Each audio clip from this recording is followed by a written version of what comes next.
Welcome back to Getting After It, my friends. Today's guest is none other than ChatGPT. I decided that it might be a fun exercise for me to talk to ChatGPT, make it act like a listener, and make it ask me some questions. What are my answers to those questions? We're going to find out. So let's jump into it.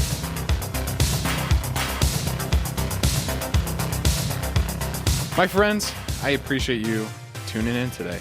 Welcome to the Getting After It podcast. I am interested to see how this conversation is going to go today. It's the conversation with ChatGPT that I'm about to go into here, but I decided it might be fun just to take a few transcripts, like audio transcripts from previous episodes, put them into ChatGPT, and then ask ChatGPT to act as a listener and ask me some questions. That's exactly what I did. And so I took 7 transcripts, put it into the system, and then the prompt was this. I'd like you to act as a podcast listener. You are someone who both listens to Getting After It and you actually get after things in life that you want. After looking at these transcripts, I would like you to come up with some questions that I can walk through and address in my next podcast episode. Think we can do this? And then he said, of course we can do this. And then he spit out 15 questions. So, question number 1. What's the biggest lesson you've learned from doing 100 plus episodes of the podcast? I talked about that in the 100th episode exactly, but I would honestly say that the biggest lesson I learned, other than being consistent and that small wins add up over time, is that you really can learn and develop a skill and hone in on that skill and get better at it over time. Because if you go back and you listen to episode number 1 or any of those that are before number 10, even 10, like I don't think I was a decent podcaster until maybe episode 100. So now I'm just getting the hang of it. But it showed me that you can, in fact, tune a skill. Old dogs can learn new tricks. And you can get better at something if you're passionate about it and you have interest in it. And podcasting is always something that I've loved to do. And at least like for myself as a hobby, I'm starting to take it a little bit more seriously now. But I've also just been an avid listener for many years. I've learned a lot, and I've felt like, this is something that I can hopefully pass on some of the knowledge that I've learned to others and help them in their own goals. And it's been a fun journey for me. It's been an education. And honestly, there's a lot that I have learned on this journey. And so the biggest lesson I've learned is that, yeah, it's an education. And you learn a lot about yourself along any journey that you go on.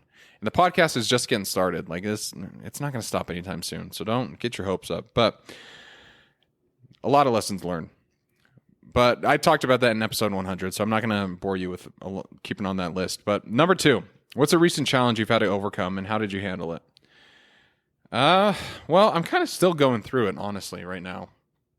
And that's my wife and we're doing distance, kind of. It's not the best. It's not my favorite thing ever. She is based in Mesa, Arizona as a pilot, and oftentimes has to be down there when she's on reserve. And I'm up here in Utah because I have to be in office. And so it's been difficult just not having her nearby because, you build this life together with someone you love, and you get so used to their company. And then all of a sudden, something like, she has a job in Arizona happens, which is awesome, but it's difficult to handle. And like, especially when I have, a hard day at work, and my favorite thing is to come home to her and just hold her for a second and just let the worries of the world wash away and drain out of me.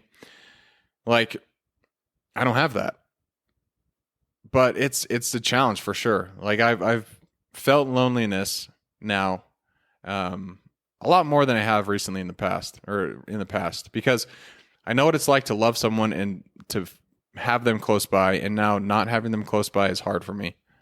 But it's also interesting because it gives you a different perspective. Like I talk about gratitude a lot on this podcast, and I'd be a liar if I said I wasn't grateful for the times that we are together way more than anything. So it's like we cherish the moments when we're together much more, which I am very happy that we do that. Very blessed that we do that.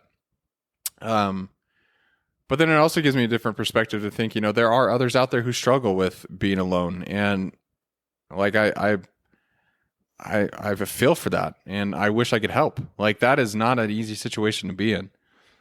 And so I think it's just going along day by day. Like, Allie and I are still very strong in our relationship. We always make sure to call one another and catch up on each other's day, see how one another's doing. And like, she's everything to me. She's my best friend and the love of my life. And so I think that's why it hurts so much when she's gone. Number 3, you talk about discipline a lot. I think ChatGPT is calling me out. I do talk about discipline a lot. You talk about discipline a lot. How do you personally balance discipline with flexibility? It's a dance. It really is a dance. There will be times in your life where you are going to have to be flexible with your schedule. Going back to being, apart from Allie for some time, last week was Valentine's Day and she was on reserve most of the week. And I like to be in my routine. I like to have everything set up to where it's like, I wake up, work out, go to work, come home, sit with Allie, eat dinner, write, work on the podcast. Like, that's pretty much my day every single day.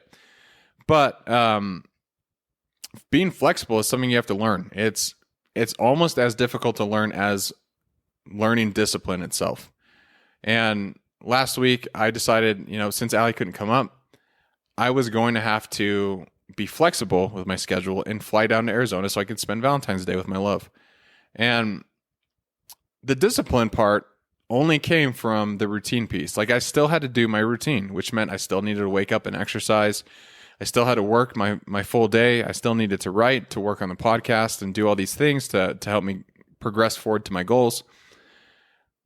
But that piece requires discipline. And I'm sure, you travel to a new place, or traveling itself wears you out, makes you tired. And it's hard to bring that discipline back. And, anytime I travel, I'm always like, oh, I'm kind of on vacation, but I'm really not. I'm just in a different place.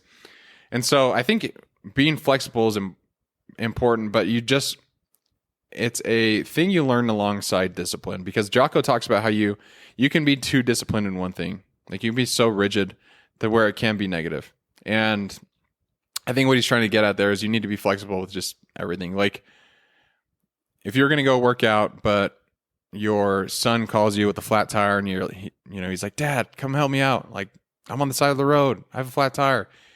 But if you're like, nope, sorry, I'm going to the gym. It's on my schedule. You shouldn't have done it at 10:30 at night where I usually go to the gym.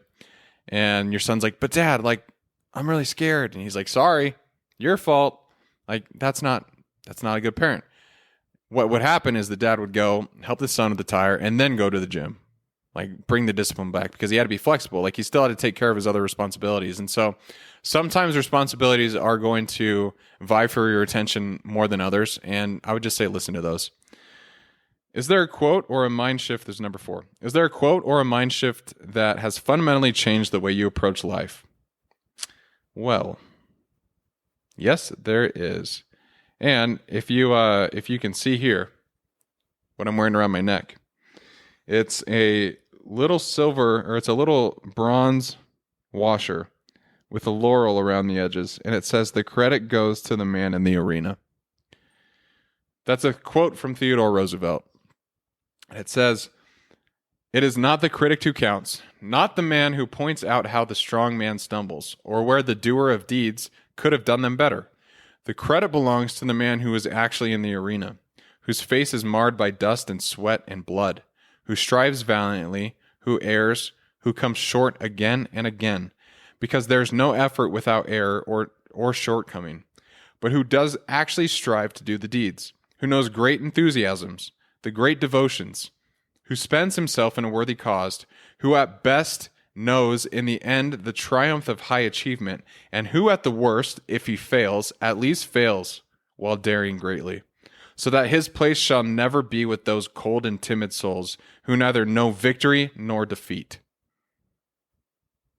That quote fundamentally changed how I look at life, because what I learned from that quote is that the people who are actually trying to get after it, they're trying to pursue goals that they were scared of when they were younger, or they're trying to get that new promotion at work. They're trying to start a new fitness journey, but they're afraid to try, but they do it anyway, knowing that if they fail, at least they failed trying.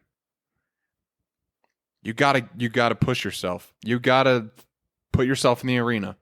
When it's scary, when you feel everyone's eyes on you and you have the risk of failure looking right back at you, stare back at it and smile. Because what else are you going to do? You don't want to be average. You're not listening to this podcast to be average. Great quote. Number 5, what's a habit or a system you've built recently that hasn't had a major impact? I talked about this in the last episode, but time blocking for writing. Like, I know it's on the calendar. I know I have 30 minutes every lunch period to go and write. And sometimes it turns into the full hour, which is great. But that honestly is just like, I know it's coming and I sit down, no excuses, I get it done. All right, now we're getting into deeper, harder questions from ChatGPT. Let's see what it got cooked up for us. Okay. Have you ever struggled with self-doubt while running this podcast or in other areas of your life? If so, how do you work through it? Of course I do, ChatGPT. Come on. Everyone faces that. Everyone has self-doubt. Like, that's a human trait. Humans will doubt themselves. This podcast, for sure, I've doubted myself many times, and I struggled a lot in the beginning with imposter syndrome. Like, who am I? At the time I started it, I was like 25 years old, and I was like, man, I'm just some kid in the basement. Like, I've done some cool things. I've gone through a couple hard situations in my life, but who am I to give people advice? To tell them that they need to be living a better life and that they need to be a little bit stronger and more disciplined. Like, who am I? I'm still getting over that. I will thank my wife for helping me with this because she says, you have the evidence to back it up. You have the evidence to say like, hey, this worked for me. It might work for you, but here's the results that came from it. And I am a lot more confident with the things I talk about now because yes, like I've struggled with a lot of different forms of self-doubt all my life. When I was younger, I talk about how I was fat Brett. And the self-doubt was more self-critical, so I don't necessarily think it was doubt, but I doubt myself in everything. Like, but it's negative. Like, it's not a helpful thing to reminisce on what you don't have. You know what I'm saying? Like, I don't think it's good to. Let's bring the promotion example up. If you're going for a promotion at work and you're not necessarily sure if you're the right most qualified one, but you can put the work in, you can be coached and you'll get the job done to the best of your ability, but you're afraid to even put your name in the ring. Put your name in the ring. Like, you're going to doubt yourself the whole time, but just realize that it's natural and we're all trying to figure out life together. Like, I don't think everyone has it all together. We're all trying to figure it out, and people will have their opinions. That's one thing I've learned while doing this podcast is people have their opinions. Some people, the concept of getting after it and doing difficult things and pushing past the pain, I've been called out for that. And people are like, you're an idiot. Like, that's horrible advice. Why would you run when you have pain? It's like, you're an idiot because it's actually a conversation with discomfort to see how far I can keep going. Anyways, it's like anytime someone says something, like, it's going to cause a little bit of self-doubt. But if it's important to you, if the thing that you're doing is important to you more than other people's opinions, then keep doing it.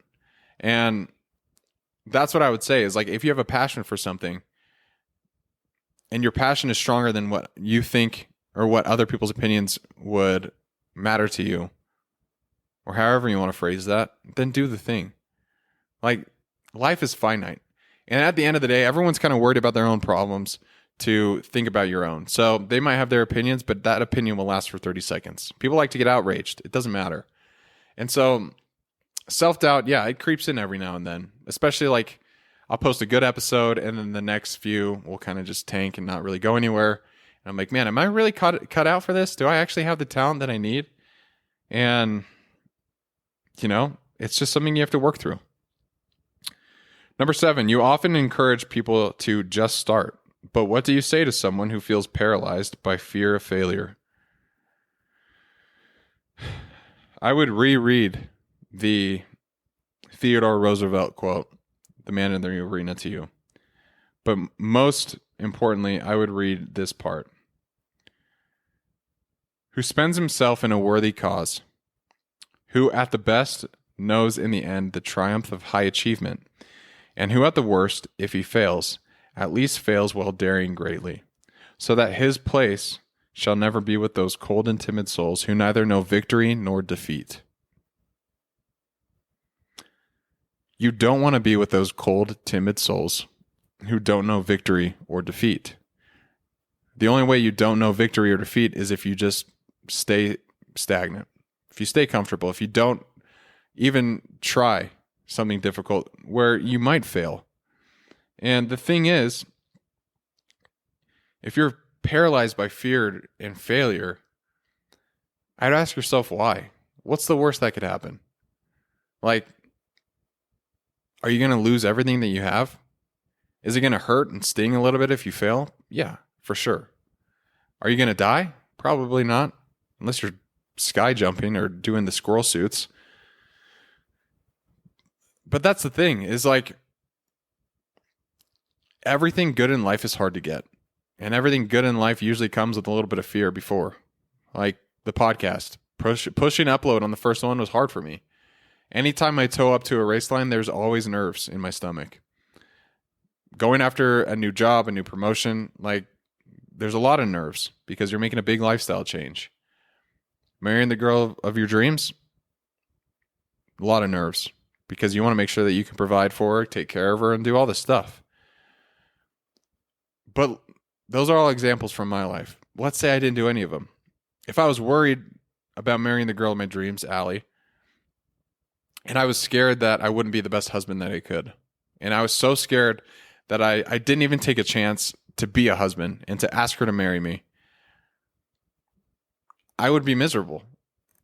And when I think about that time when I was gonna like propose to my wife, which is almost 2 years ago, there were nerves, but I also was confident because deep down I was like, you know what? She's the most important thing to me. She's the most important thing moving forward in my life ever. Besides Jesus Christ, Allie's number one. And I'm going to work my ass off to make sure that she knows that, to make sure that she's taken care of, to make sure she knows she's protected and loved. And I had that idea in my head that I was going to push myself in every single way possible to make sure I could take care of my wife. And I took the step. And what I realized is the quote, "Fear is a mile wide and an inch deep," is very true. Because once you step into it, it's not that bad. And you could just walk through it. And if you're paralyzed by fear, really figure out what it is that's bothering you so much. And then ask yourself, one, what's the worst that can happen if I do this? But then two, am I comfortable living with regret when I'm older? Question number 8. What's something you once believed about success or personal growth that you've completely changed your mind about? This one's easy, ChatGPT. Money buys you happiness. Doesn't. Nope. The more you focus on money, that I feel like the more it controls you, the more it consumes you.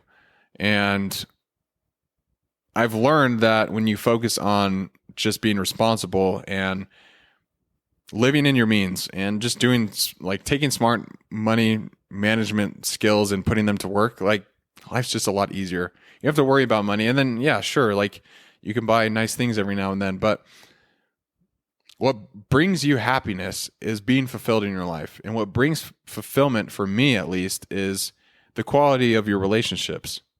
And, like, people matter the most. The only reason life is great is because of other people. Like, you have an iPhone. That was made by others. And actually, that was a big accusation. I don't know if you have an iPhone. You might have a flip phone or an Android or something. So sorry about that. But money doesn't buy happiness. And it's funny because, like, everyone says that, right? It's a what Chris Williamson calls a unteachable lesson. And that's something that you have to actually experience and go through. Like, people will say, you know, fame won't bring you happiness. Money won't buy you happiness. But you think in your head, that doesn't apply to me. I'm going to make a bunch of money and see. And then you make a bunch of money and you're like, whatever. Like, it's fine. By all means, I'm not saying I've made a bunch of money. I'm just saying this is a realization I've made with success, because running's another good example. Like, running, I've never made $1 from running, and it's something that's painful to go through and very difficult, but the joy that I feel in achieving, and then the happiness I feel just throughout my week as I'm training my body, and I feel good. Like, that can't buy you happiness, but I feel happy from it. So what does that tell you? I don't know. I'm sure I'll find out some more things here later. But question number 9, do you ever feel like you're holding yourself back in some way? If so, what's stopping you? And how do you plan to overcome it? Yeah. I mean, everything I'm talking about with like the fear of failure, with, self-doubt, all these different topics that ChatGPT threw my way, they're all things that I struggle with, and I'm trying to get better on myself. And I do feel like I'm holding myself back in some capacity. And one, sometimes I think I'm too nice. And I have something I want to say to someone, and it's out of love, but it is a little bit direct. Like, I don't want to say it because I don't want to hurt their feelings. You know what I'm saying? So it's kind of interesting. It's a double-edged sword, but I feel like if I was more direct with people, one, they would appreciate it more. But two, I guess people would trust me more, because they would know that like I would tell them what I think, and that's probably an important thing. So like not sugarcoating feedback to others. I don't know. Yeah, but I feel like I hold myself back in a lot of ways, either talking myself out of things or not going after something because I don't think I'm qualified. But I'm stopping that. I'm trying to get better at that day by day. Question number 10. What's a moment where you felt like quitting but didn't? What kept you going? Ooh. My ultra marathon race. That was tough. It was a 30-mile loop. Or I guess it was 7.5 mile loops 4 times, but 30 miles total. And at the halfway point, I thought I was having a heat stroke. I thought I was dying, and I was throwing up. I had no food in me. I was super weak. My wife just ran with me, and she was like super worried about me. But I didn't want to stop. Like, my body was yelling at me. It was telling me to stop, but I was like, I want to get this done. And I was running for my friend Jordan, who at the time had stage 4 colon cancer. And I just kept thinking of him. And then I kept thinking of Tim Murphy, who's my wife's dad. And he passed away in 2020 from cancer. And then I thought of my cousin Landon, who is 9 years old. And I don't know what type of cancer he has, but he's still fighting the battle. And all these people who, they are doing they're dealing with something that is probably the most difficult thing in their life. A sickness that is hell to go through yourself and then to watch a loved one go through. Like, the way cancer is the devil. Like, the way Allie talks about how it just slowly like took away her dad is heartbreaking. And so I just kept thinking of those people who, they can't run. And I kept telling myself, run for those who can't, run for those who can't, like run for those who can't. And so I decided to stay in the race. I said, I committed to this. I'm running for Jordan. I'm running for Tim. I'm running for Landon. And I just kept fighting the battle. And I think the reason I was able to do it was because I was focused on others and not myself. Because oftentimes, if you just think about the pain you're going through, running is another great example, just like a regular training run or like a long run on a Saturday. There are times when you're just like, I just want to quit. And it's so easy to. Like, you have no one that's holding you accountable. It's just you versus you. And you can. You'll be the only person who knows. But like, I wanted Jordan to know that I was willing to stay in the fight for as long as I was and to do something I've never done before because I loved him. And that's what I would say kept me going. It's just thinking about others. All right, question 11. If you knew you had only 1 year left to live, how would you do it differently? I'd quit my job. I'd quit the podcast. And I would just spend time with those I loved. That's it. Question 12. Is there a moment in your life where you learned the hard way that you weren't as disciplined or resilient as you thought? How did you course correct? College, I would say. I thought I was always this disciplined person, or not disciplined, but like I always thought I was a hardworking person growing up. But it wasn't until college where I realized I had to balance school, work, and a bunch of other stuff like my social life, all together, and it was tough. But I started implementing more and more of Jocko's principles that he talks about, and I started seeing how I could just try and get a little bit better at, making sure I was focusing on my studies more and taking time to actually learn. And I had to be disciplined in my fitness because no one was holding me accountable for going to volleyball practice, or my mom wasn't making me meals. Like I had to do it all myself, and I didn't think, I had it in me. It was a skill I had to learn. But over time it came, and it was just through consistent practice. 13, what's a hard truth about life that more people need to hear, but few are willing to accept?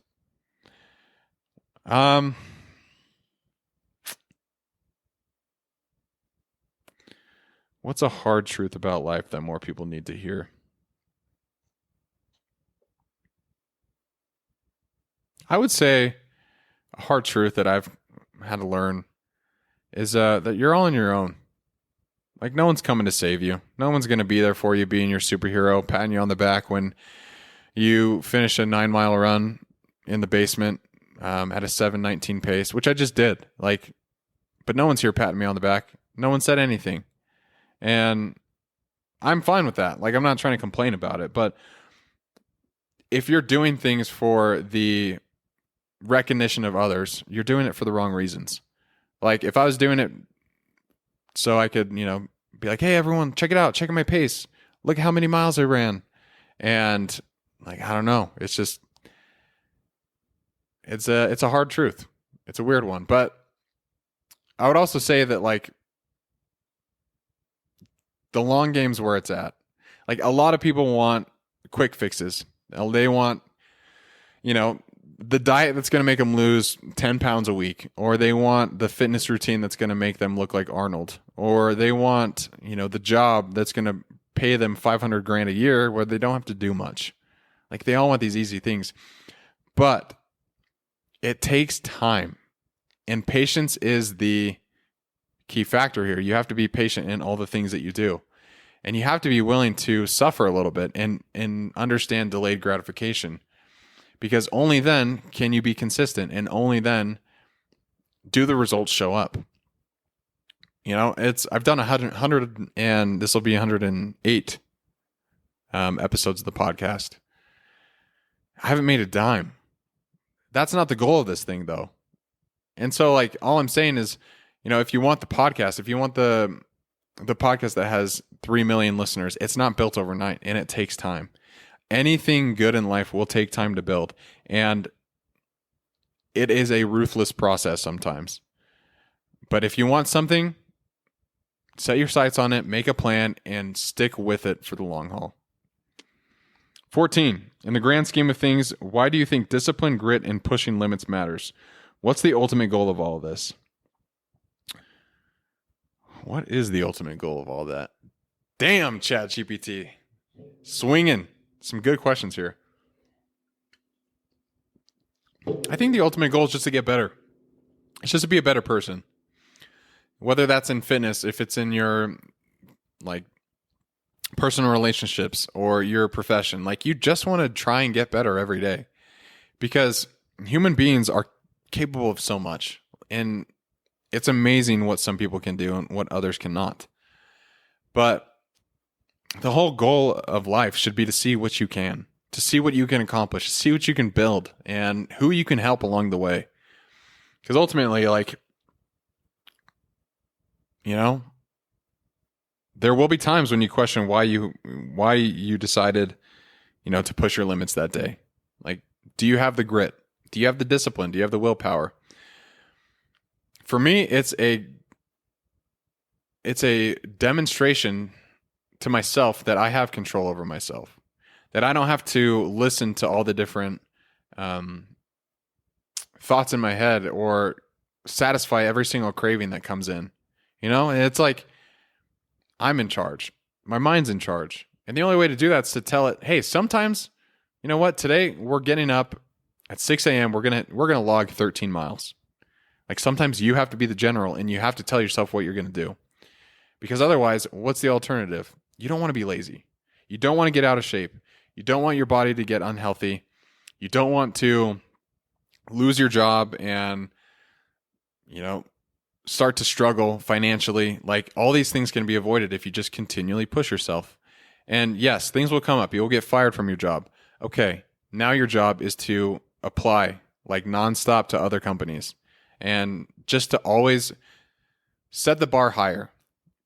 I don't have kids yet, but I can only imagine that will increase more for me when I have a kid, and I want him or her to be inspired on what they can accomplish in their lives. I had great parents who always told me that I could do anything I wanted if I had goals set and I was driven enough to do it. And my dad, he taught me the importance of education and of learning and of reading. And, without that influence, I don't know if I would be who I am today. And so I think also a big part of it's giving back. Like, you want to work your ass off so you can inspire others to do the same. And if they have questions, they can come to you because you've done it before. And so the last question that ChatGPT actually asked is, if getting after it had a legacy, what would you want it to be remembered for? Which is a great question.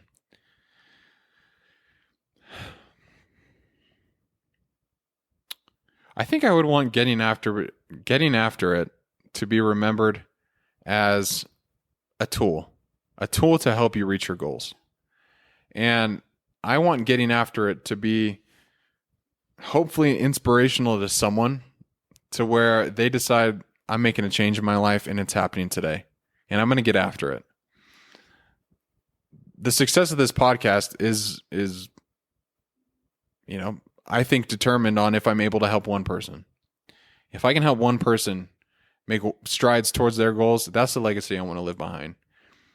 Because I've been given so much, and so many lessons I've learned from others. So many people have taught me, like my friend Drake, he taught me about discipline.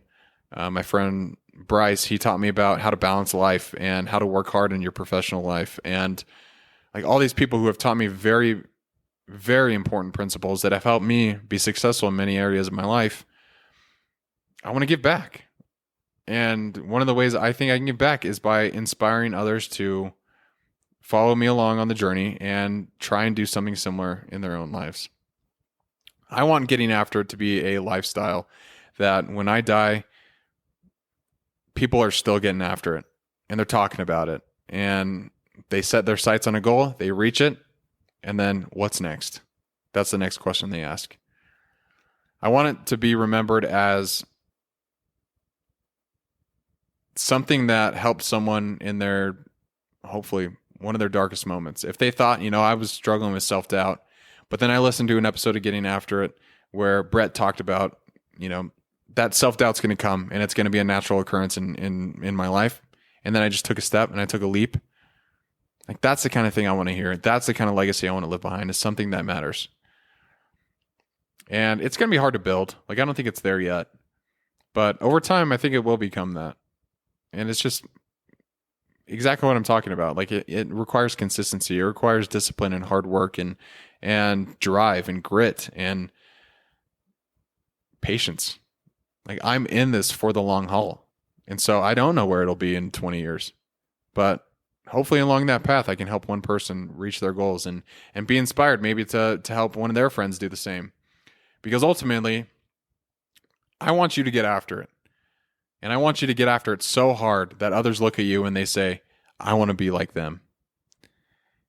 And then I want you to teach them how to do it. That's the legacy I want to leave.